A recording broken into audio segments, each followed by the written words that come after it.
Welcome to another episode of WTF Cinema. Hi everybody, welcome back to WTF Cinema.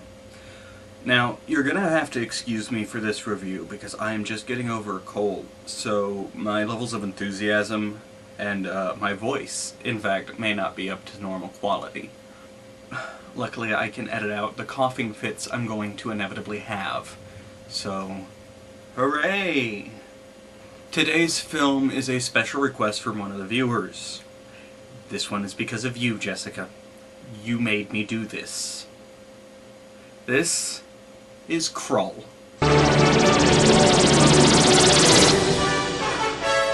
Oh god, I really don't want to do this!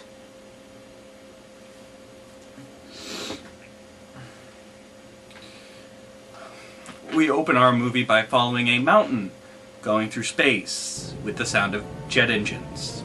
No, I am not going to make a space mountain joke. It is interesting, though, that as the mountain proceeds, we see that it does not, in fact, have any external engines of any kind. So what is causing the roar of the engines? Also, I'd like to take this moment to point out that having lived with a physicist for many years, there are certain things that I know about that I can't unknow, that I can't get out of my head, and one of them is this. Sound doesn't travel in space. I know it's really cool in a science fiction film that when you blow up the evil space station or when somebody plants a bomb on a shuttle to hear the kaboom. But there wouldn't be one unless you were in the shuttle or in the ship. Then there would be a kaboom. Once you're outside looking in, there's no sound. Also, flames. Explosions in space would look dramatically different because they would burn up the oxygen of the vehicle or space station that it came from, and then that would be the end of it, because there is no oxygen for it to burn in space. Hollywood, can we really get our acts together? I mean, Firefly did it. Firefly showed us that there's no sound in space. How can they be the only ones who get this right? Sorry. Back to our film. So, the mountain lands. Yeah, that's really all I got. The mountain lands on some planet. Woo! Now, this is a bit of a swords and sandals romp, which is, you know, medieval action adventure. And you can't have one of those without a prophecy. It was given me to know that many worlds have been enslaved by the beast and his army, the Slayers. And this too was given me to know, that the beast would come to our world, the world of Krull. But one thing I cannot know, whether the prophecy be true, that a girl of ancient name shall become queen, that she shall choose a king, and that together they shall rule our world, and that their son shall rule the galaxy. Wait. How can you not be sure of half of the prophecy? I mean, you're sure about this piece over here, because it's prophecy, and it's written, and you know it. But this prophecy maybe not so much? Isn't that part of the definition of prophecy? A foretelling? A foreseeing? I mean, if you're not sure that the prophecy's gonna come true, isn't it more of like a guess? What hero ever went out on a quest because of a guess? Well, I think you're gonna have to fight a great evil. You might win. Sign me up! Alright. There's a nice long drawn out story here. There's basically two kings, one has a son, one has a daughter. Despite the kings being ancient enemies, the daughter has decided that the son and her should marry so that they can join forces to fight against the evil bad guys that are taking over the land from Space Mountain. Yeah, I know I said I wasn't going to make a joke about it. I lied.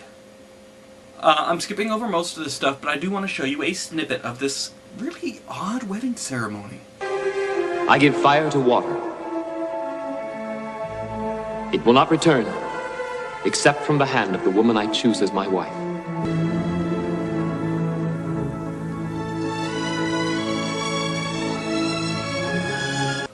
Okay, either something is really wrong with the water on Krull, or the laws of nature just don't apply here, because you don't...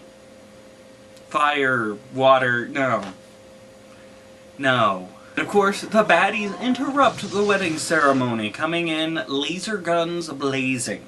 And here's the thing, and this is one of the biggest issues I have throughout this entire movie, is the enemy's lasers, they're also reversible. On the other side is a sword. And so what you see here is they shoot at them from a distance, then they go up and they sword fight them. Which seems absolutely ridiculous, because the bad guys are fighting against good guys who don't have laser technology. They also don't have an adequate defense against lasers. I mean, you saw that laser go right through the guy's armor, flesh, and out the backside. If you have overwhelming force like that, why don't you use it? Why would you switch down to sword fighting on their level when you can shoot through them? What sense does that make? And by the way, it's a lot quicker to shoot a single beam of laser through somebody than it is to sword fight your way through a crowd of them. I mean, if you aim for it, you could probably take out 2 or 3 people per laser blast. If you have overwhelming force, use it! The princess, while trying to escape the castle through some hidden underground escape route, is captured by the bad guys.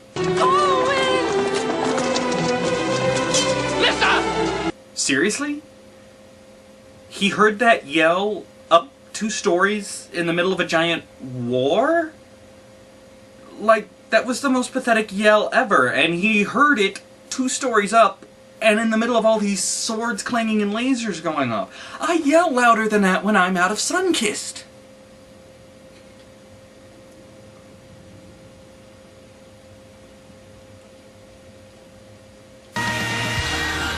When you head for the tangy orange taste of sun-kissed soda, you head for the sun. Really, I'm kind of hoping for a product placement deal. This stuff is expensive as fast as I go through it. So all of the good guys, including her husband-to-be, are killed.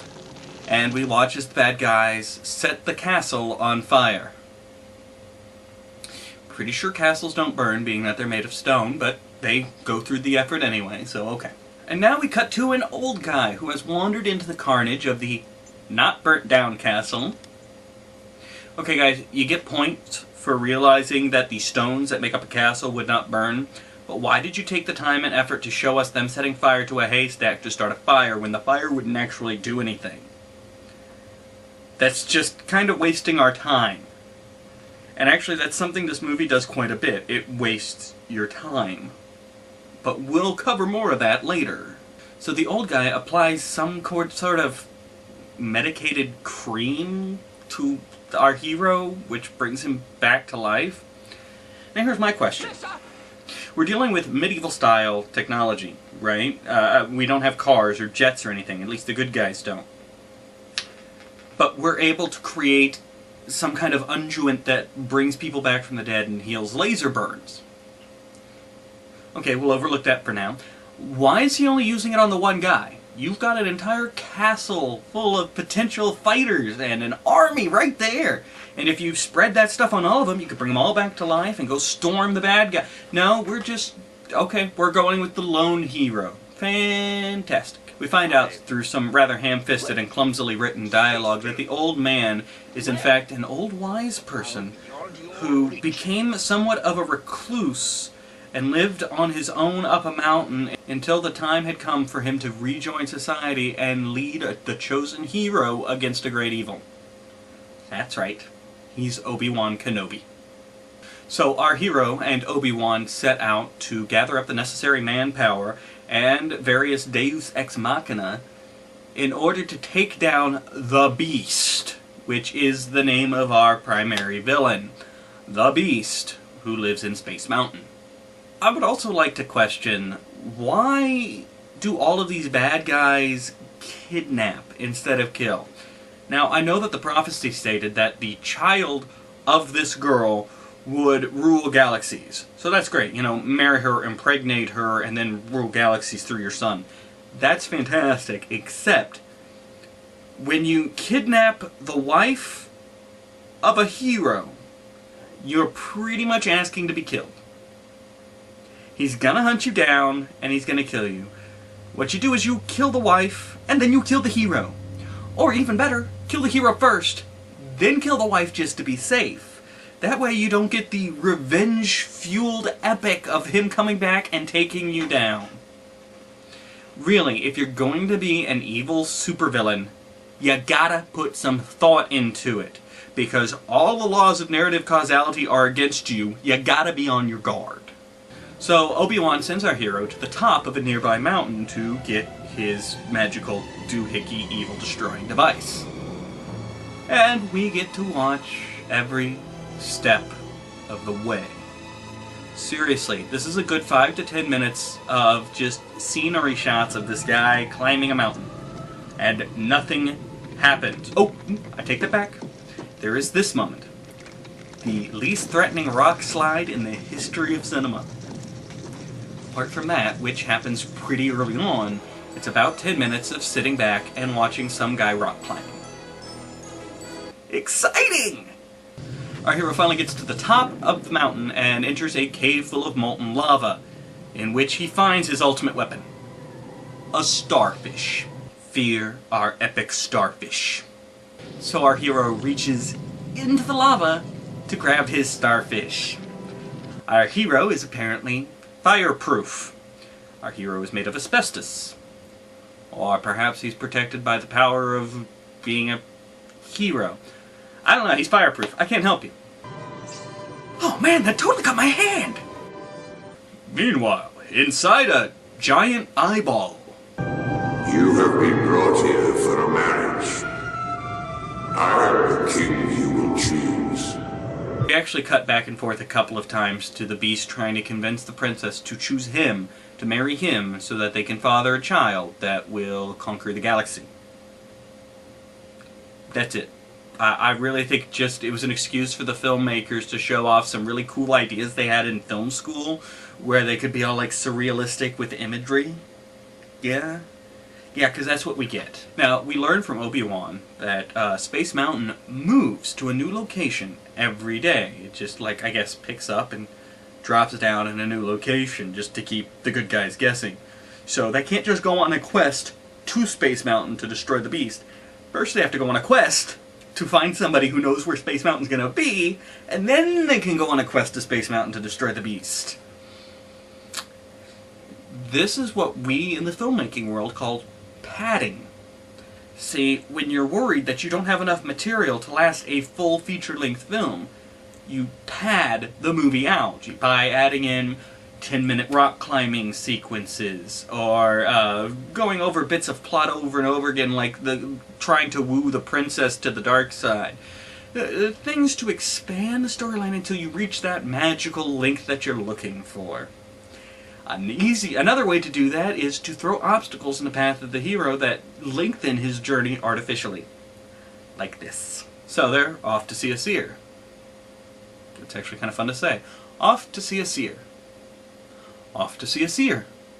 I like that. I'm afraid that's all the time we have for this week. I really wish YouTube didn't have this time limit. I would really make these one giant episode. Thank you for watching WTF Cinema. Until next time, what the f***, man?